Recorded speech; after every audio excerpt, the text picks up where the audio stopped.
The information contained in this episode is for informational purposes only. No material is intended to be a substitute for professional medical advice, diagnosis, or treatment. We need a revolution. There's only one solution. I need somebody to show me the love. We need a revolution.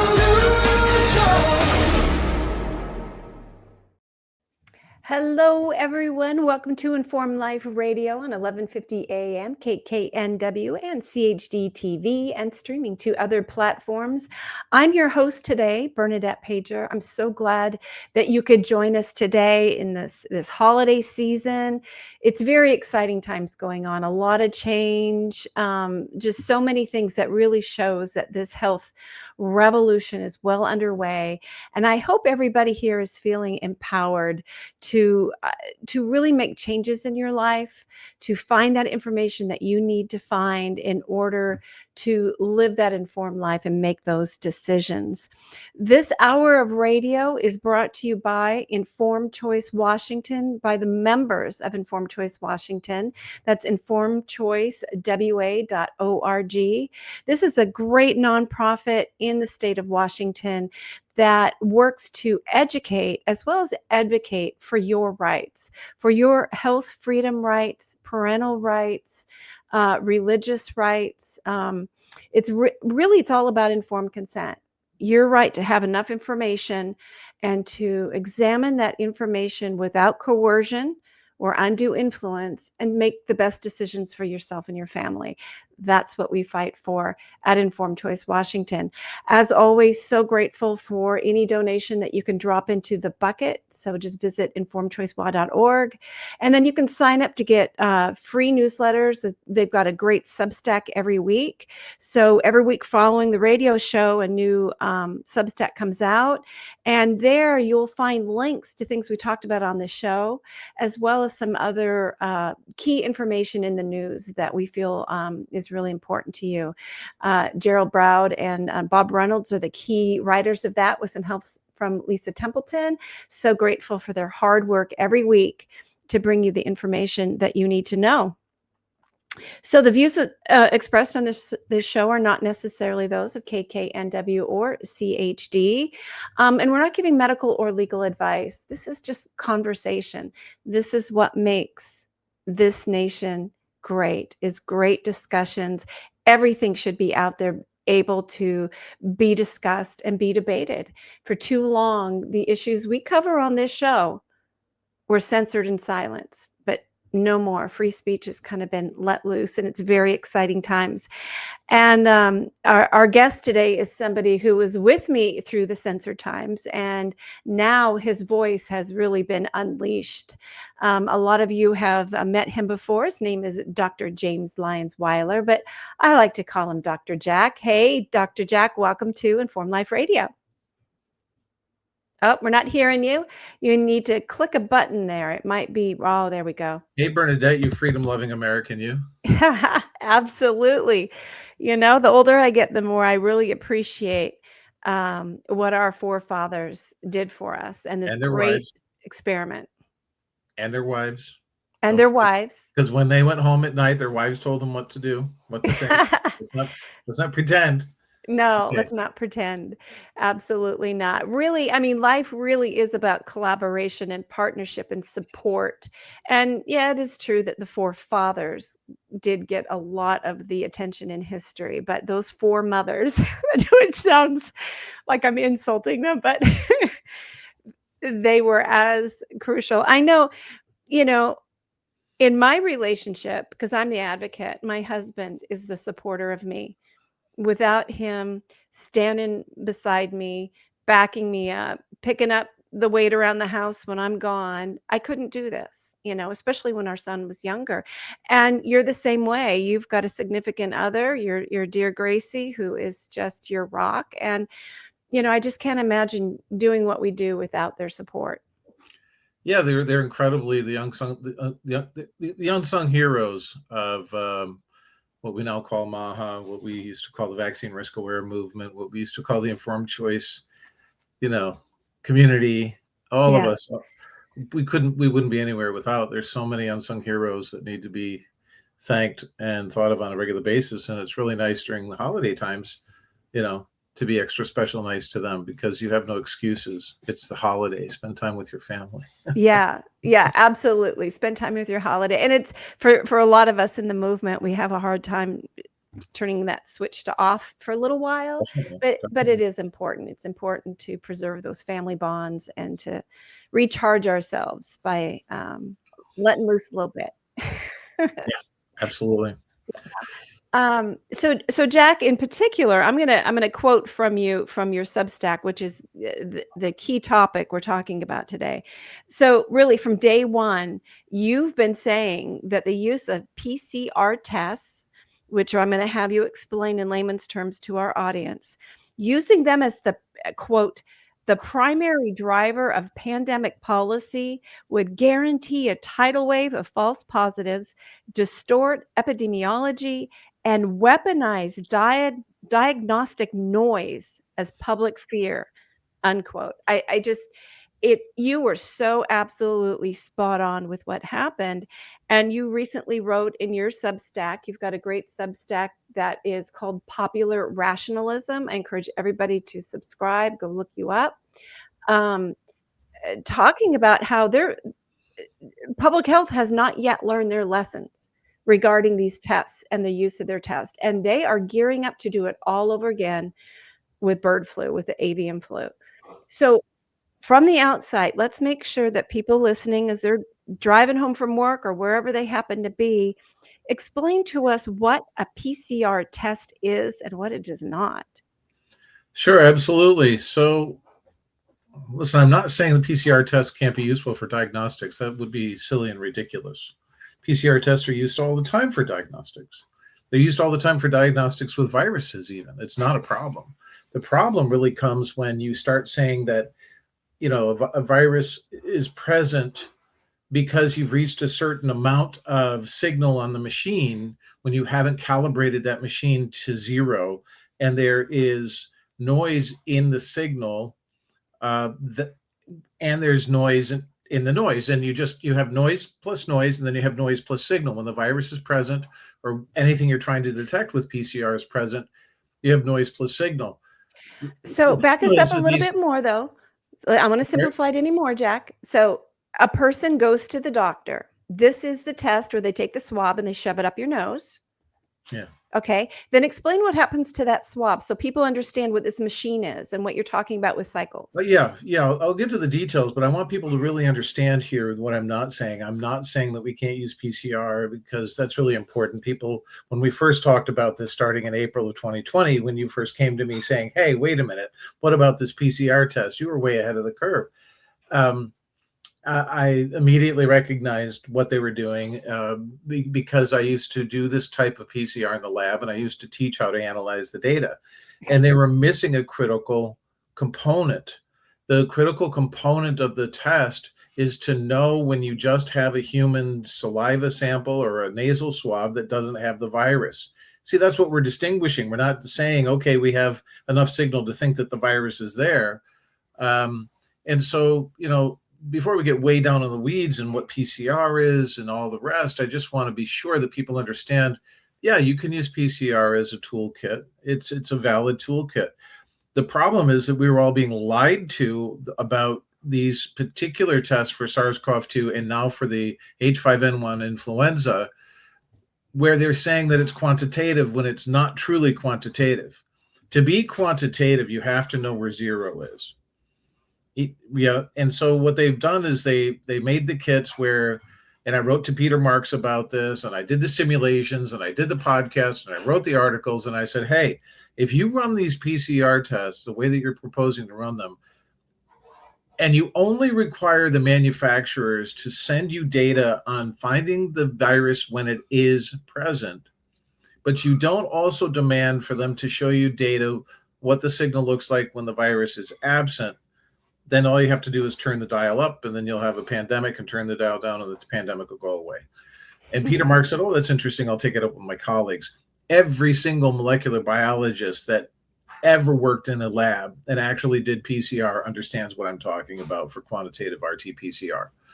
RT being real time or reverse transcriptase, but there's two uses, unfortunately. But this is actually the most important thing. The quantitative PCR that they're saying is quantitative is not quantitative unless you have a negative control that tells you here's where zero is.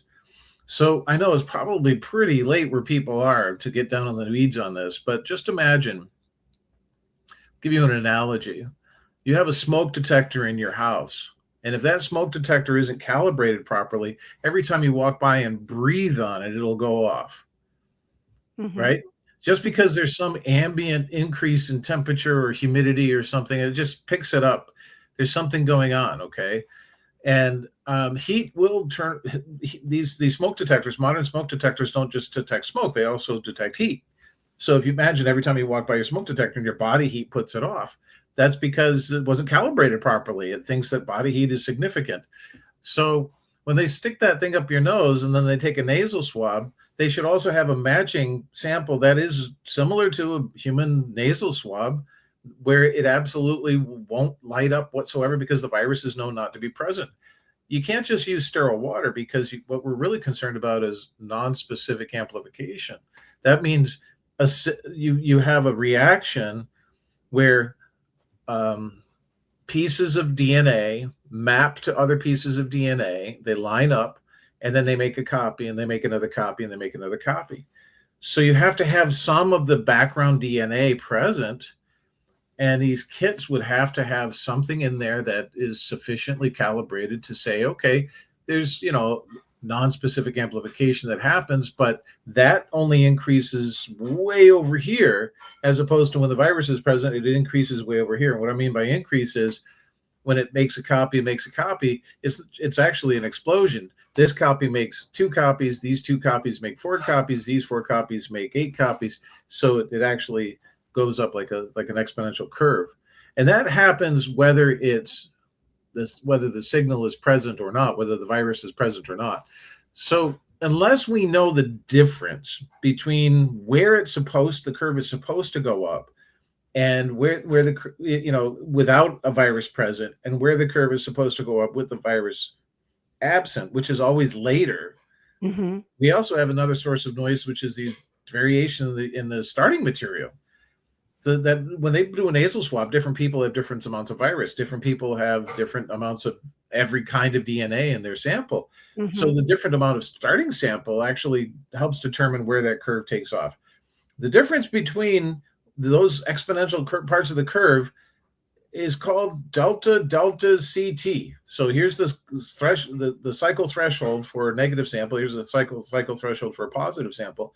And you look at the difference between those two. And that difference right there is absent. You don't even have it if you don't, sorry, this part's missing, if you don't have the negative control. Gotcha. So of course, every sample will eventually reach signal. They're both going to increase. You just need to know the difference this way horizontally. And it's very, very hard for the everyday layperson to understand this. And so they get away with it. I was concerned when the monkeypox virus came along. And the monkeypox virus, they were going to use RT-PCR. So I looked it up and I studied all the kits. Oh, thank goodness. All the existing kits for the virus that was the surrogate for polio or for monkeypox. Those kits actually had a negative control in them. They did those correctly. They did those, which proves that they know how to do it. Number one. Number two, I said to everybody, and I wrote on my blog or Substack, I said, don't worry about it. There's not going to be an Mpox. They can't do it. They can't pull it off. So then I looked into the H5N1 kits, and originally the H5N1 kits also had positive or negative controls. Something has changed, and that's why we're talking about it. Okay. What has changed is that the kits that they're bringing forward now, they don't have a negative control, and in fact, they have the opposite. They have a positive control, because they're trying to say that if we have a positive control, then we can set the threshold for where the positive samples will go, and then we'll only reach back a little bit, and then we'll be able to see if they make it into where the positive control is. which is a bunch of hokey baloney. So they're using the opposite. They're trying to say that it's quantitative, but it's not. So And when you say they, tell me who they are. Who's driving this change the that could pharmacomedical complex. It's right here. I wrote it down. It must be true. The pharmacomedical complex are all the players, all the stakeholders that stand to make money if there's another pandemic. If you can think of any entity that we've all learned through COVID, and many people knew before that with the childhood vaccines, that people make money hand over fist. Look at how hard they're reacting over the loss of one dose of hepatitis B in the childhood vaccine schedule. Mm-hmm. That's because of the billions that they're going to lose in dollars. It's not And- because they care about, the Right. increased efficacy of hepatitis B protection, because it doesn't exist. No, the loss of one dose among children whose mothers were tested and found that these children are absolutely not at risk of even acquiring hepatitis B at birth. So Yeah, but look how hard they're reacting. You think that it's Armageddon. You think that all of their hospital walls are going to fall in, and it's just this dust. Everything's going to go to dust because they can't give that one dose. And what a lot of people have learned, and they were shocked to realize, is that, wait a minute, the reason why you're giving this is because you guys don't do adequate testing and do sufficiently accurate testing to find out which mothers have hepatitis B. So you're putting it on the backs of every newborn? yeah, Come on. yeah. An adult incompetence being babies bearing the weight. No, I don't think so. So proud of the new ASIP and how, they are just one by one talking. You and I for years have been just yelling at these members as we've been streaming these ASIP meetings. And it's been so heartwarming to hear one of them speak up and actually say the things I want to yell. The common sense things, like the discussion at the last ASIP meeting. Who was it was saying that an infant's immune system, is different. It's not mature. It's different than a 2-month-old, than a 4-month-old, than an adult, and their kidney filtration rates are different. I'm like, hallelujah! I can't believe they're actually saying this. And then it was one of the old timers who chimed in. He said, "Well, what has that got to do with anything?" Are you kidding me? What has that got to do with how your immune system responds to something you're injected with? I mean, it's been so refreshing to hear. Yeah. So we know during COVID, they didn't have the negative control. It was really designed to increase and to show as many positive cases as possible. It really seems like it was intentional to create this pandemic. It was somewhat driven at that time, though, by the CDC direction. Is there, with our new HHS leader and new people at CDC, I know it's not completely shifted over to the ethics we would like to see. Is there a HHS or CDC component to these new avian flu kits? Not, being It's changed. FDA for Bernadette. So FDA has a division within it that's responsible for overseeing diagnostics. It's a medical procedure. So the FDA is the one that determines whether emergency use authorization and so on. So I'm not sure. It took me a while to dig into the new H5N1 kits and what they were saying. I'm not entirely sure that the people that are at the FDA that are in charge of testing understand the very large difference between having a negative control and throwing in a positive control and saying this is what a typical positive sample might look like. The way they did it the last time in COVID is they actually did try to look at some population levels to try to say, well, the CTs are typically this and typically that. But it took independent scientists around the world to publish that an 11% false positive rate was published in Australia, which is devastating to using anything as a screen. I mean, you don't want a 1.5% false positive rate if you're going to screen every human being. Yeah. Just the sheer numbers of people every time you run that test. And there was actually a Duke study where they isolated Marines to try to quantify how fast the spread was, what the effects of testing were. Mm-hmm. And they wanted to conclude that if we test and take people out of the locality, they were at an abandoned campus. There was due to the lockdown, they took advantage of the lockdown. There were no students on campus. And they paired the Marines to two to a room in different buildings, and they ran like PCR tests every day. And anytime somebody tested positive, they took them off, and they said it still spread. They're just randomly pulling out false positives. Most of the cases were asymptomatic. If you read the paper, like, wait a minute, where is all this asymptomatic COVID coming from? Think about it. If you don't have COVID, you don't have the virus, and then you test positive, you have asymptomatic COVID, right? So just all the pieces of the puzzle fit together. So I'm reading the paper, and I couldn't believe at the end of the paper, they said, what this paper shows is that this virus spreads so easily that we have to test every American every day. That's ridiculous. Could you possibly try to sell your test kits even any harder? Yeah. Okay, so wait a minute, ma'am. You have 2 floors. You have 14 rooms in your house total. That means you need 14 vacuum cleaners, right? I mean, look at, so if we're stuck in a world where they're going to have a magic dial that they can turn a pandemic on or off, that's completely unacceptable. There's another solution to this if they don't want to put negative controls in, which is what Sing-Hang Lee and a whole cadre of us got together. We put together the nucleic acid technology, nucleic acid assay technology evaluation consortium. And we determined that if you sequence a certain percentage of these samples that you're saying are positive, you can actually just estimate the false positive rate. So let's say you test 100 people, 5 of them test positive, and then 3 of them, you can't get a sequence out of them. Well, that means you really only had 2 positives, right? So it's 2%, not 5%. And that's exactly what they should do. And I'm not sure at FDA that they quite have their heads wrapped around this. I'm not putting anybody down at the FDA. I'm just saying that it's a shell game. Don't look over here. It's over here, by the kit manufacturers saying, well, what we really need to do is this. We learned our lesson from COVID. Then it sounds right to say we'll have a positive control. The problem is you still don't know where 0 is.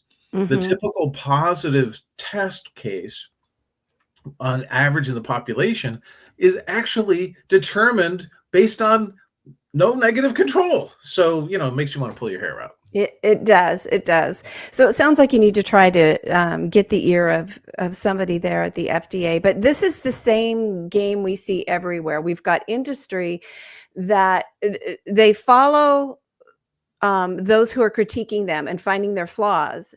And then they get together in a room and they decide, okay, here's how we're going to pretend as if we've corrected course, fool the regulators and drive the next big event. I mean, they made so much money. Stupid. Yeah, they're not stupid. They know what they're doing.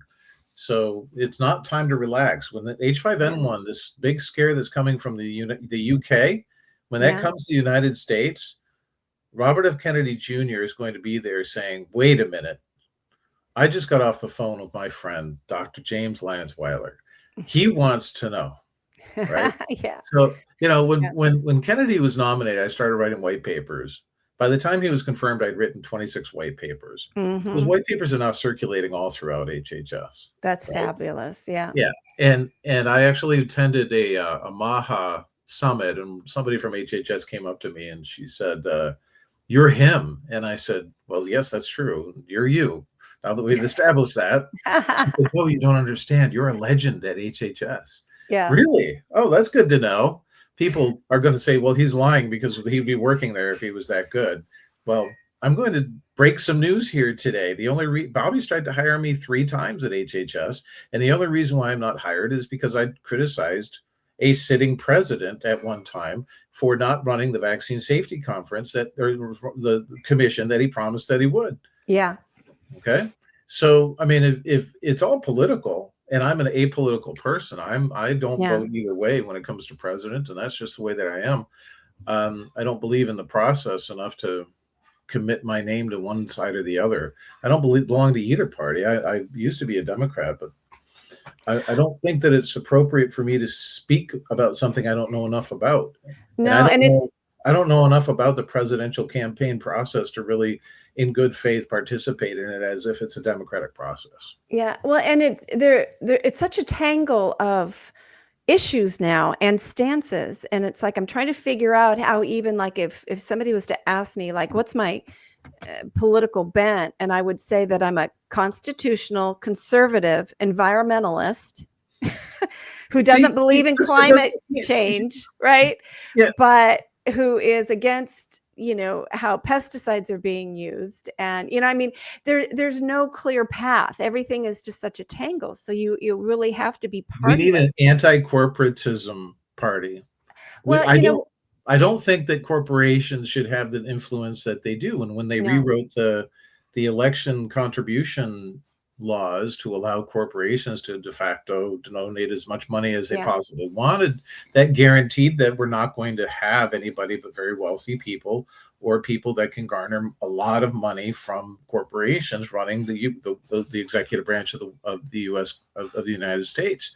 So I'm anti-corporatist, and not just in terms of regulatory capture, but also their influence on elections. It has to be reined in. It absolutely does. So, explain. So you've explained the problem that we during COVID, the tests weren't set up correctly. Too many false positives. And now for bird flu, new tests are coming out, and they have a similar problem. Faulty control. So what's the solution? What call to action are you sending out there to listeners? I think we should all contact our congressmen and senators and make sure that a certain percentage, so that we don't swamp Secretary Kennedy's inbox, but a certain percentage of people who test positive with RT-PCR, RT-qPCR, they call it, it's really non-quantitative PCR, are sequenced. And it's very simple to do so. I mean, listen, for SARS-CoV-2, Dr. Singhang Lee from Milford, Connecticut, actually published a set of what are called primers. These are the, sorry, I'm going to use a large word, but oligonucleotides. These are the DNA sequences that you actually use to do sequencing. You use them to do PCR as well. Well, he created one that's what were nested. So you actually sequence through the primers, and then if the primer sites are evolving. Listen, the PCR tests for RNA viruses and DNA viruses, they're not stable over time either, because they actually evolve. The viruses evolve away from the test. So if we sequenced, say, if you're going to test 200 people, you have to sequence 10% of them. That would give a reasonable estimate. It was probably more like 30, 40 people. But if you sequence 2,000, then you should do, 50 people. If you sequence 10,000, you should do 500 people. It's not expensive to do Sanger sequencing. And the purpose of this would be to get accurate population level estimates of infection rates and transmission rates. Here's the killer. All of the efficacy data on the mRNA vaccines and the Janssen & Janssen were based on PCR. This type of PCR.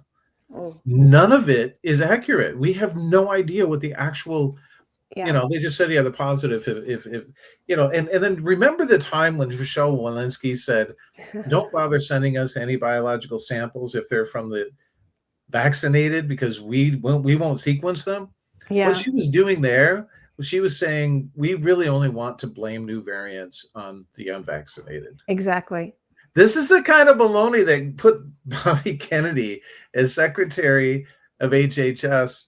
And this is the kind of baloney that we can never allow to happen again. And that's why at Popular Rationalism, every day I'm looking for, I'm what's it called? Watchdogging every day to make sure that some of the baloney that's leaking through. I mean, I'm going to be publishing a critique of that paper that you sent me, Bernadette. You're the one that sent me that New England Journal of Medicine paper of a group of people saying that at the state level, doctors need to pay attention to information at the state level and ignore ACIP and ignore FDA and Bobby and everybody else. So, I mean, and one of those was Mandy Cohen. Did you notice? Former CDC director was on there. Yeah, I mean, ridiculous. So I want disgruntled. I'm sorry, but these are disgruntled employees to me. Yeah, they really are. If you think about it, technically speaking, they're disgruntled employees that are trying to get back at the people that fired them, and it's kind of sad, actually. It is sad, but also dangerous to the public. So, but this is a very complex topic, and I know people may want to take action and not feel like they know enough to really. So, I encourage them to find your Substack, popularrationalism.substack.com, and you can just look for the post about PCR and avian flu, and you will find it. You can contact Dr. Jack through his Substack if you have more questions, so that you feel like you kind of really understand what he's trying to explain and generate some good noise about, not bad PCR noise, but good citizen involvement noise. But I also want to share with people, like your whole Substack. Let me see if I can make this a bit bigger without crashing things. Let's see. There we go. There's a little bit bigger. See if that showed up. Yeah. So I can't keep up with you. You have always been somebody that, like, your volume output is like 100 times what I can do. But I was just fascinated by some of the articles that or Substack posts that you've come up with. So if you wouldn't mind, let's touch on the one you just mentioned. A Rational Moment, critique of a New England Journal of Medicine article, which was called The Essential Role of States in Protecting Immunization Access. So tell us a little bit about that one and your concerns there. Listen, I linked to the full article so you can read the full article yourself. You can see the arguments that are made. But this Cohen et al. Group, they actually, made a series of ridiculous assumptions that are absolutely not true. And on top of those ridiculous assumptions, they then piled logical fallacies. So it's easy for me to identify it. Like if I say, well, if you do this, then the next thing that will happen is that states won't have access to vaccines. That's not what they're saying. They're not. The CDC is not saying it. ACIP is not saying you're not going to have access to vaccines. What they're saying is, we don't think it's reasonable to expect a newborn baby to take a hepatitis B vaccine when there's no benefit to the baby. Mm-hmm. Right. I mean, that's not the same thing as losing access to vaccines. It's a slippery slope. That's going to happen. And These all kinds of fallacies. So if you want to learn logical fallacies, the formal logical fallacies like the straw man fallacy and appeal to authority, appeal to fear, you can come to this article and learn a bunch of that. Fantastic. And I also want to remind people, let's see if I can find, there we go, that if you really want to really understand science, the language of science, so you can really pick this out and be more involved and understand it better, go get some great education at ipac-edu, which is founded by Dr. Jack. It's a fabulous, very affordable online university where these classes, you are interacting online, but with the teacher, and they're also recorded. So if you can't quite make the class because it interferes with your job, or at the same time, you can go watch it later. But this is learning for the sake of learning, and it can be very exciting. And spring term, you can sign up now for classes coming in the spring. Do you want to give a quick description of some of the classes that are coming in the spring, Jack? We run classes based on how many people sign up. So if you sign up for biology because you need to learn biology, we'll run a section of biology. If you want to learn immunology, we'll do that. If you want to run, the spring courses are down there. If you want us to run an autoimmune course, we have it already in the can. There's a course called the vaccine course and so on. Bernadette and I taught a course on informed consent and medical rights and human rights. The list goes on. There's medical doctors that teach on wellness and health. There's mental wellness, natural approaches towards mental health. And it's just a wonderful compendium of courses. And everything starts about the second week of January, so you have time. And of course, typically, $160 to $180 or so. I have a course on the biology of cancer. It's the world's most in-depth course on that topic. I have probably the world's best course on immunology, if you think about it, because the way I put things together. We have this fantastic course in environmental toxicology.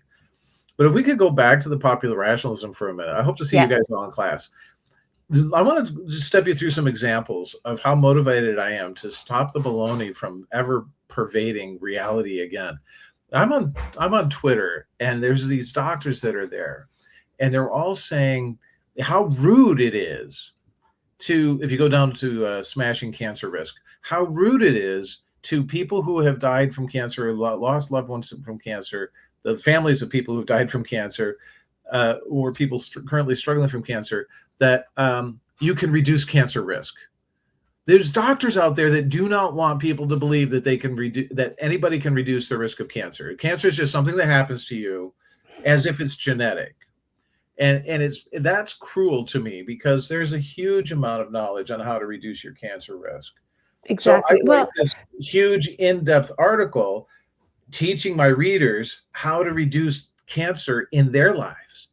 This is a one-to-one thing from me to you, right? Here you go. Here's what's known about how to reduce cancer risk. One of the things that I learned years ago that really opened my mind to understanding how much control we have was when I realized that our bodies make cancer all the time. And our bodies fight and battle and get rid of cancer all the time. So something in your own immune system and in your own health status is going wrong when the cancer begins to get out of control. Yeah, but from my perspective, that's true. From my perspective, you're already too far down the road. What this article really is about is reducing your exposure to toxicants in your life that are known or suspected carcinogens, regardless of the fact that these doctors are out there saying there's nothing you can do. I mean, they're either super ignorant or their payroll depends on people getting cancer. One of the two. Listen, I founded a research journal, Cancer Informatics. I'm still known for my research work in cancer. And so, if we take it topic by topic, this is a huge one. You're going to see action at HHS. So read the month. For our audio only audience, read your title. This article. So Bernadette has on the screen here one of my Substack articles on popular rationalism. It's time for HHS to update its vitamin D policies. So this is the public-facing viewpoint of a huge white paper that I sent to Secretary Kennedy, and I have it on good authority from an HHS team that they are going to be doing a workforce on vitamin D agency policy across HHS, because the Institutes of Medicine made a mistake, admitted they made a mistake. It's in the peer-reviewed journal literature that there's a mistake on the safe dosing of vitamin D, and yet policy is still citing the wrong science. And this is going to happen in lightning speed over the next couple of months. We're going to see a massive face transplant. Really, what's that movie? Face Off. We're going to see this massive shift in policy expression at HHS. And I didn't do this all on my own. There was a small, tight work group outside to HHS compared to all of our nodes. I sent in the memo. Bobby took it in, and he sent it around to his chosen people at HHS, I suppose you would call them. And next thing you know, I'm in a conversation with them. Like, yeah, we got that vitamin D memo from you. Like, wow, that's really cool. Okay, good. So what this vitamin D memo says is that we need an audit of every agency to find out where the misinformation is being distributed using taxpayer dollars to the American public about vitamin D. The fact is that you can get 18,000 units of vitamin D in 2 or 3 hours of sunlight in the afternoon in most latitudes on a sunny day. And yet HHS has us taking, FDA says, well, maybe it's 4,000, maybe it's 8,000, somewhere around there. When in reality, our daily dose from the sunlight is something like 15, 12, if you go outside at all, right? And our ancestors didn't stay inside on television screens all day long. Right. So, what we have is a very, very sick population. And if you actually look at the science of what happens if you take vitamin D supplementation, if you're deficient, your health improves. Absolutely. Yes. Right. If you take vitamin D supplementation and you're not deficient, they can't really detect a health benefit per se, but it doesn't mean it's going to be harmful. So studies and things like schizophrenia, absolutely a positive response. Autism and ADHD, absolutely a positive response. Other conditions like depression and mood disorder, absolutely a positive response in the patients that were deficient for vitamin D and given supplementation. It's not a huge response. It's not like vitamin D can, replace all other medicine. Mhm. but it makes everything else work better, right? Absolutely. It's so Yeah. difficult to sort things out mentally if you are with low vitamin D. Yeah. It's like a B vitamin when it comes to mood. Absolutely. And I've interviewed a lot of people on this show about vitamin D and sunshine exposure. And so, supplementing, of course, is fantastic because people don't get enough sun and they're not eating. Um, Organ meat and they're not eating mushrooms. Those are two sources, dietary sources that, our ancestors used to eat in the winter, and they would get some really good vitamin D that way, or cod liver oils and all of that sort of stuff. Listen, But the thing, I've been the sun, chastising doctors to say, hey, including the Cohen doctor, you have an opportunity here in the New England Journal of Medicine to remind people that the World Health Organization and the CDC say that 2 high doses of vitamin D will really, really reduce the severity of measles and mortality from measles in patients who need it. so is that in addition to the vitamin A? Oh, I'm sorry. You're right. I'm tired. Vitamin A. Thank That's you. that's all right. But vitamin, Cheers. This so is coffee. I promise. yeah, I yeah.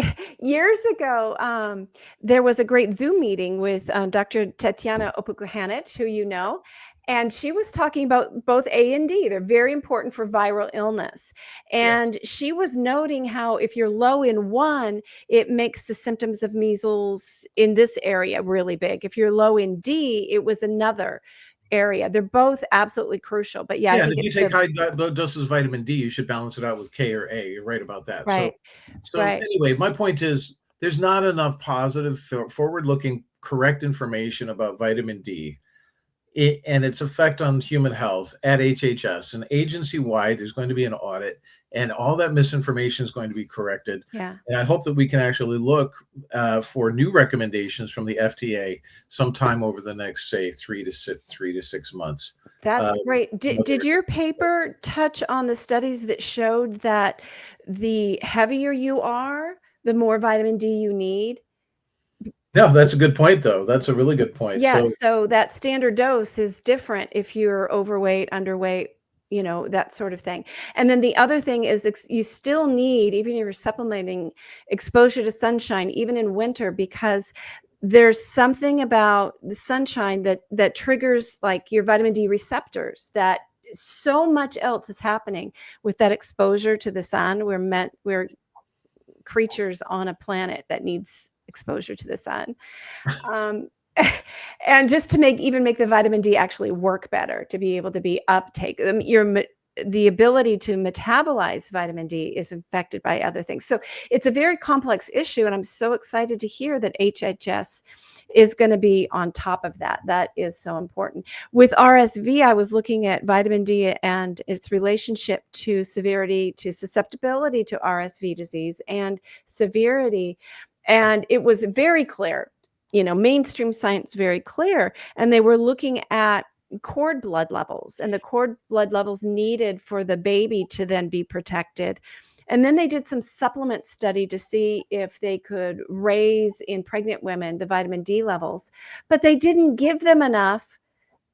This one study over here wasn't looking at the cord blood studies. They didn't give them enough to raise the cord blood to what was known to be protective. that's the critical point. So if we do science on vitamin D, we have to actually know that we reached a certain serum level. If we don't reach that serum level, you can supplement all day long. You're still underdosing. Exactly. Yeah. Here's the thing when it comes to pregnancy.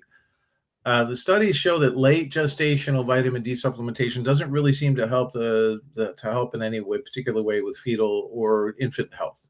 It doesn't mean that it's not. It doesn't mean it's useless.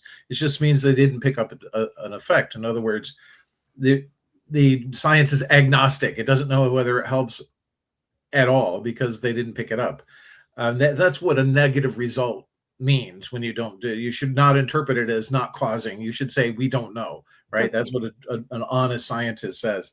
But early gestational vitamin D supplementation or even pre-pregnancy supplementation, if you think about it, right, the substrate where that's laid down in the womb is laid down pre-pregnancy.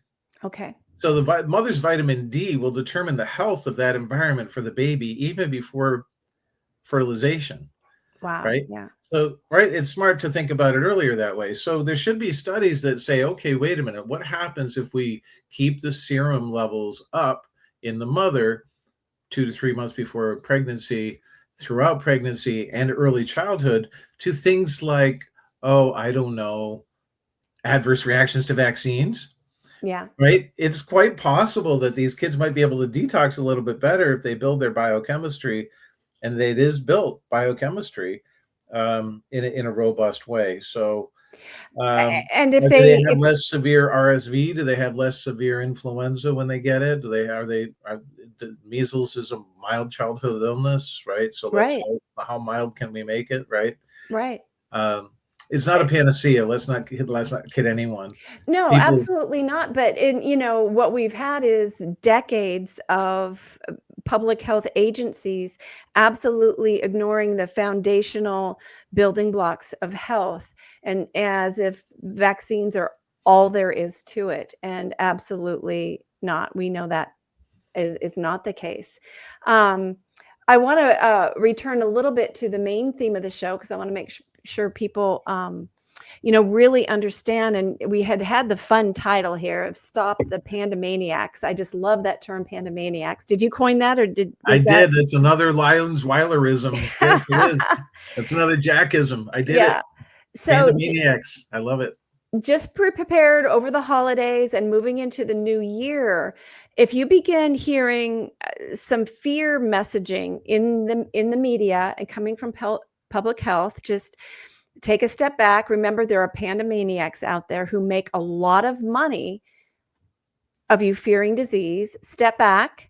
Probably go check out James Lyons-Weiler's popular rationalism, and you'll be able to find his response to the latest news that's being circulated out there, fake news Yeah, being I want to circulated out point there. out that your subscription to Popular Rationalism is free. You can sign up and you'll get it in your email. You can control Yeah. the volume, but anyone that does a paid subscription will help me keep these articles coming for sure. So right now, a tiny percentage of people, I have something like 26,000 subscribers, and I think 344 are paid subscribers. I'm not Oh, shaming anyone. no, Don't feel bless them. guilty. Yeah. Don't feel guilty if you don't pay and you're a subscriber, but just recognize that Yeah. Dr. Jack's got bills too. We're doing okay, but Yeah. take a look at this article, the avian flu pandemic. If it goes over your head, find one that you can read. Don't let this be this one sample, which is Yeah. highly technical, because it has to be Mhm. your first article. Why don't you read something like mortality associated with the U.S. vaccination program is up to 55 times higher than airplane crash deaths, and up Yeah. to 125 times higher than automobile travel related deaths. Wow. That's an article that should be highlighted, because we all talk about, no, the vaccine doesn't happen. And deaths from vaccine doesn't happen. We're told that, right? We're Mhm. told that it's a myth, right to our face. But Mhm. you would need 125 times, take the total number of people that die every year from automobile travel related deaths and multiply that by 125 times, and that's your vaccine risk from dying. Is anyone going to sign up for that? And this controls for the number of trips that people typically take. It controls for Mhm. both there and back, Mhm. right? So traveling by car is a lot safer. And I actually did a calculation during COVID when they were trying to convince people that kids should vaccinate. I said, wait a minute.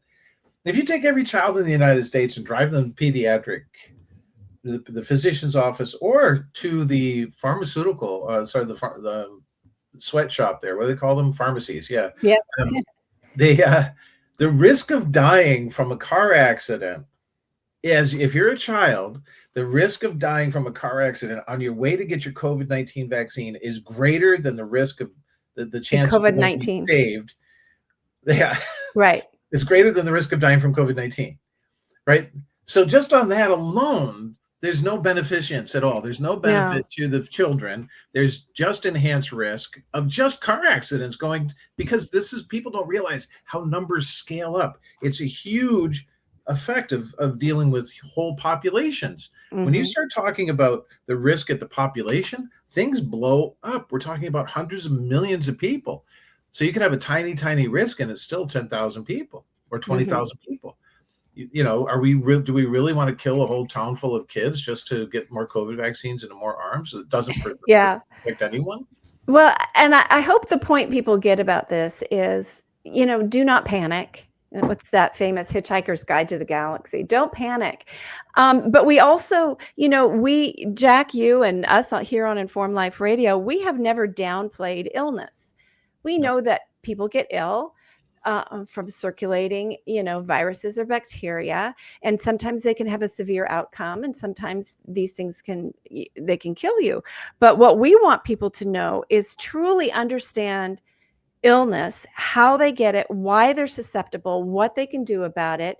Here are the for-profit products on the market that they're trying to sell you. Here's the actual real data, so that people feel empowered to make consumer protection choices and health choices that are based on fact, not fear. And the Pandemaniacs cannot sell you or our government anything without fear, because that's what, you know, that hype is what drives sales and drives really bad policy. It is. I mean, most people think that when you go to your doctor, that everything you're doing is a decision that's made between you and your doctor. But so why does ACIP even? I was surprised to learn that ACIP even has joint medical decision making as an option as opposed to recommended. Does recommended mean that the doctor says, you know, what goes on and the patient has no say? Well, yes, if you listen to Anthony Fauci, right, which we don't listen to Anthony Fauci anymore, but joint medical decision-making should be the default for every medical decision, every last one of them, unless you are incompetent and can't understand the benefits and the risk. And that's also determined on an individual by individual basis.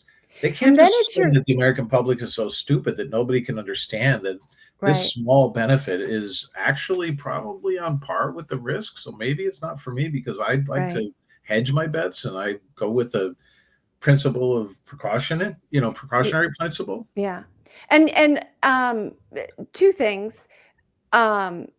Even if you are incompetent, it's not the doctor who makes the decision. It should be your legal guardian, your next of kin, the person who loves you and is going to help have that conversation with the practitioner.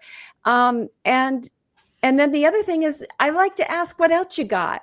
Okay, you want me to take this pharmaceutical, but what else you got? Tell me what else you know. What's my individual risk of having severe outcome? What can I do to improve my situation? True informed consent is not happening because we've got 10-minute doctor meetings when you're in and out.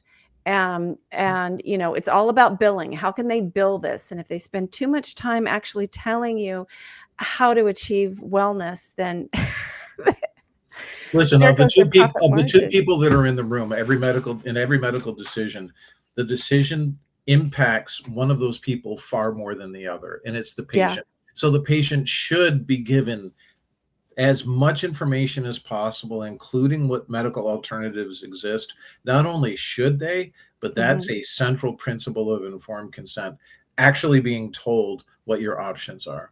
Absolutely. And we're down to the last minute, Jack. I got to let everybody know, if they haven't seen it yet, your fabulous journal, Science, Public Health Policy and the Law, some fantastic articles, peer-reviewed papers. This is a great place for people to bookmark and go back. And it's always the latest things in the news that are being published here. It's really good. Between Popular Rationalism Substack, Public Health Policy Journal, and the Law, you're going to find some really good stuff. And with that, Jack, thank you once again for bringing great information. I think we're about done. The music's going to play us off in a second. And fuzzballs. We're all done. Anyway, if you go to that journal, it's an organization you can support, the World Society for Ethical Science. Okay. Subscribing to that journal, which is a different publication, is peer-reviewed. You become a member of World Society for Ethical Science by subscribing to the journal to help us make the journal even better. Okay, we'll put that in the Substack, everybody. You can find out then. Have a Merry Christmas, Jack, and a Merry Christmas to everybody. You've been listening to Informed Life Radio on 1150 AM KKNW and CHD TV. We'll see you next week.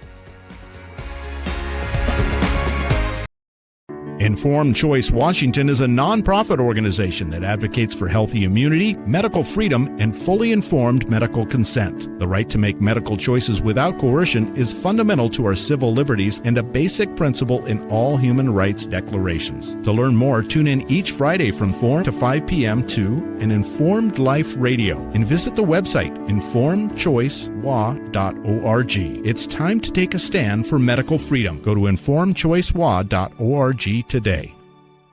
Did you know that solutions containing iodine can inactivate viruses in the nose and throat in 15 seconds? And hydrogen peroxide can do it in under 30 seconds.